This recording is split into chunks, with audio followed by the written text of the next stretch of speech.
বিকাল হইলে যেই পোলাপানগো পড়তে বসতে কই সেই তাগো মুখ দিয়ে একখান কথা বাইরে, মা কিছু খাবো। আরে ভাই কিছু জিনিসটা আবার কি রে? কিছুটা তো আমি মোটে বুঝতে পারি না যে কিছু আবার কি। ঘরে ছিল পাকা আম, আমিও বুঝতে না পাইরা ভাবলাম আমিও কিছু একটা বানায় ফেলাই। তাড়াতাড়ি আমডারে ধুইয়া ভালো করে ছাল ফেললা, ভাবলাম ছোটো ছোটো করে কাইটা পাটায় বাটবো। তা বললাম আর দূর, আমি কি বলদ নাকি, পাটায় বাটবো কিসের জন্যে?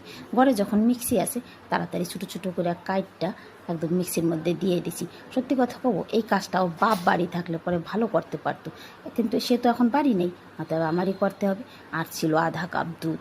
ভাবলাম এই গরমের বেলায় দুধ দিলে পোলাপানের নাক মুখের দিকে তাকান যায় না, কেমন একটা ভাব করে।